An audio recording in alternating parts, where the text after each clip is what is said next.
बात है, एक छोटे से जंगल में टुनटुनी चिड़िया रहती थी। उसका घर बहुत खास था क्योंकि वो मक्के के पौधों के बीच एक सुनहरे मक्के के घर में रहती थी। टुनटुनी चिड़िया बहुत चंचल और खुशमिजाज चिड़िया थी। उसका घर हमेशा हंसते खेलते और गीत गाते हुए भरा रहता था। जंगल में सभी पक्षियों को टुनटुनी की मिठास और उसकी आवाज बहुत पसंद थी।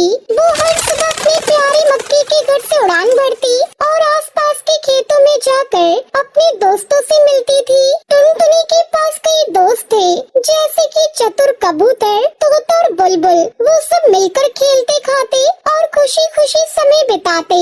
लेकिन जंगल में कुछ शरारती पक्षी भी थे, चील और कालू कौआ, जो हमेशा दूसरों को परेशान करने की सोचते थे। चील अपनी तेज उड़ान और तेज नजर के लिए जाना जाता था, जबकि कालू कौआ अपनी चालाकी और दुष्टता के लिए। दोनों ने मिलकर टुनटुनी की खुशियों को बिगाड़ने का निश्चय किया। वो सभी टुनटुनी के पास गए और उसे धमकाने लगे। अरे ओ टुनटुनी, तुम क्या सोचती हो कि तुम कितनी खुश हो, लेकिन हम तुम्हारे मक्के के घर को उड़ा देंगे, फिर तुम्हारी सारी खुशी मिट्टी में मिल जाएगी, मिट्टी में। हाँ, और फिर तुम देखोगी तुम्हारे दोस्तों के पास भी कोई नहीं जाएगा। टुनटुनी ने इन बातों को सुना, लेकिन उसने डरने का नाम नहीं लिया। उसने अपने दोस्तों के साथ मिलकर एक योजना बनाई। दोस्तों, हमें मिलकर इन शैतानों से निपटना होगा। हमें अपने भुट्टे के घर की रक्षा करनी होगी। तुम लोग जानते हो मैंने कितनी मेहनत से घर बनाया है। अगर इन जालिम पक्षियों ने मेरा घर तोड़ दिया तो मैं बेघर हो जाऊंगी। फिर मैं कहाँ रहूंगी? वैसे भी कुछ दिनों में बरसात का मौसम आने वाला है, इसलिए दोस्तों तुम्हें मेरी मदद करनी होगी और जालिम पक्षियों को शिकस्त देनी होगी। हाँ टुनटुनी चिड़िया, तुम परेशान मत हो, हम सब तुम्हारे साथ हैं।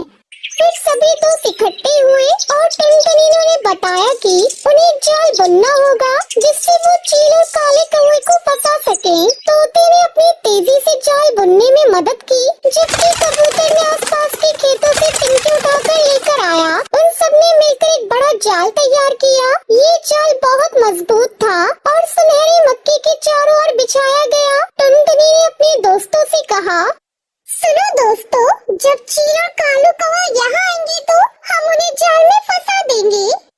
सभी दोस्त उत्साहित थे। उन्होंने खुद को छुपा लिया और जाल के पास बैठ गए। अब बस चील और काले कौवे का इंतजार था। कुछ समय बाद चील और कालू कौवा वहाँ आए। देखो कालू, टुनटुनी के मक्के का घर कितना सुंदर है, हमें इसे तोड़ना चाहिए। फिर जैसे ही दोनों ने मक्के के घर की ओर बढ़ना शुरू किया, टुनटुनी और उसके दोस्त छुपे हुए जाल के पास तैयार थे। जैसे ही चील और कालू कौवे ने मक्के के पास आकर उस घर को तोड़ने की कोशिश की, तभी टुनटुनी ने अपने दोस्तों के साथ चिल्लाया, आक्रमण दोस्तों। फिर वो सब बाहर आए। तब तक चील और कालू कौवा जाल में फंस गए। नहीं, ये क्या हो रहा है, हम ये जाल में कैसे फंस गए? कालू कौवे जालिम चील, हम तुमको सबक सिखाने के लिए तैयार है। फिर सभी दोस्त हंस रहे थे और टुनटुनी ने चील और काले कौवे को समझाया, देखो दोस्तों, दूसरे को परेशान करना सही नहीं है। टुनटुनी और उसके दोस्तों ने चील और कालू कौवे को जाल से मुक्त कर दिया, लेकिन उन्हें एक सबक सिखाने के लिए कहा, अगर तुम हमें परेशान करना बंद कर दोगे तो हम सब मिलकर खुश रह सकते हैं।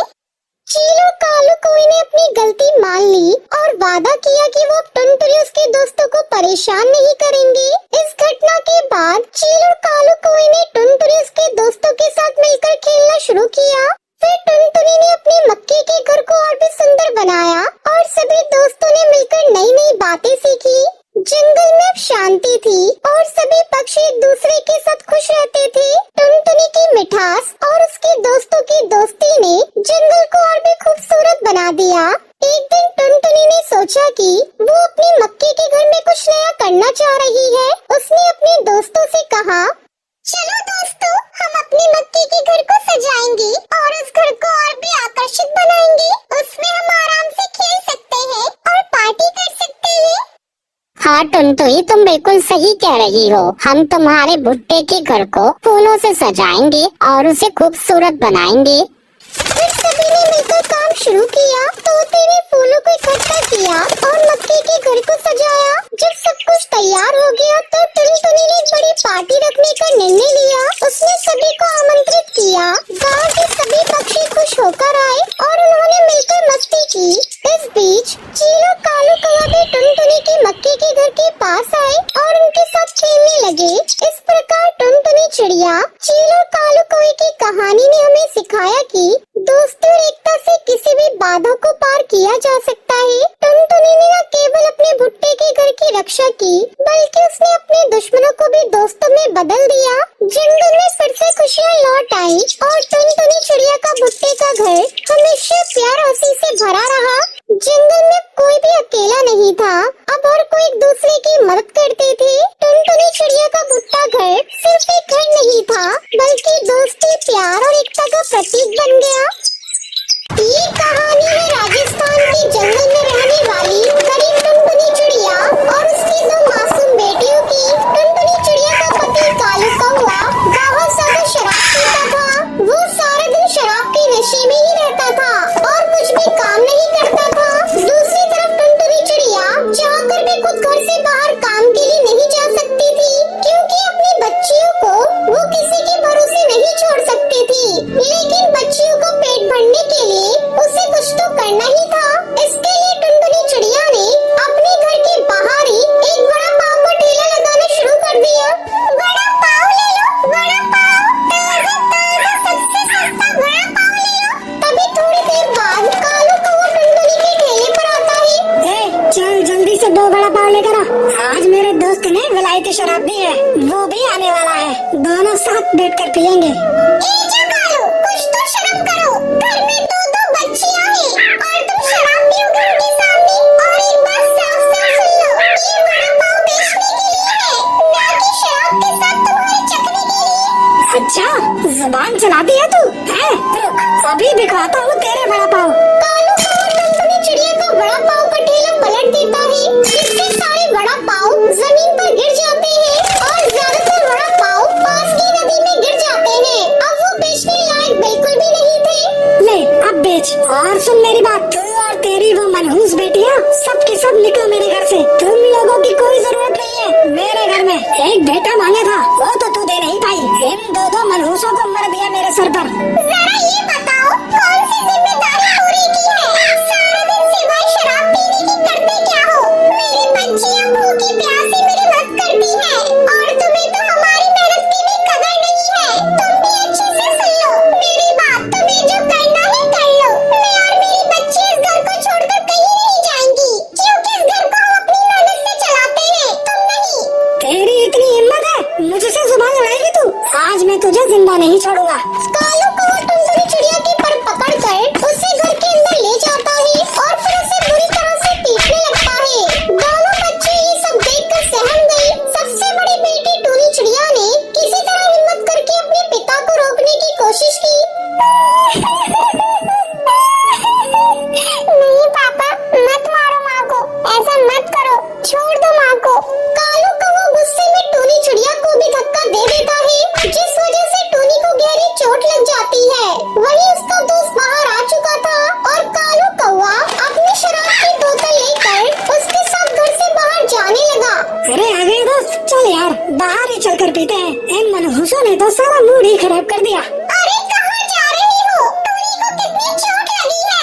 मेरे साथ चलो, इसे डॉक्टर के पास लेकर जाना होगा।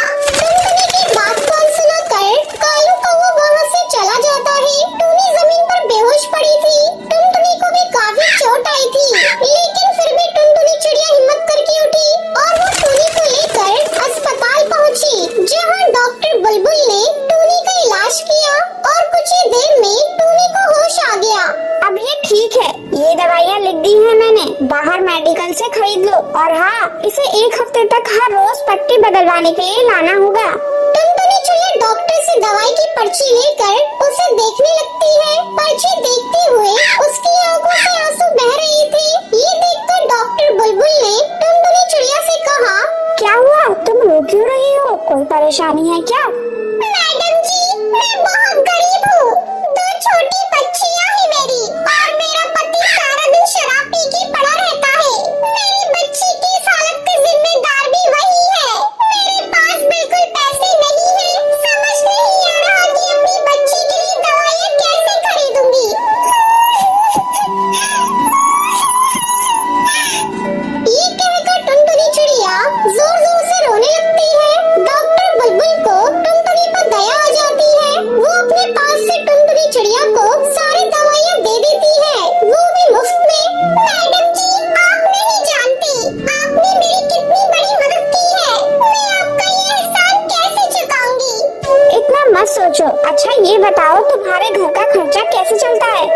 बच्चियों को स्कूल भेजती हो कि नहीं?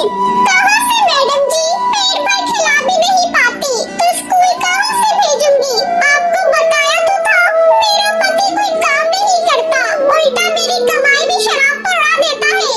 अच्छा, और तुम क्या काम करती हो वैसे? वड़ा पाव का ठेला लगाती हूँ, लेकिन आज तो वो भी इस गरम जले ने सड़क पर पलट दिया। कल बेचने के लिए कुछ भी नहीं है मेरे पास, पता नहीं क्या होगा।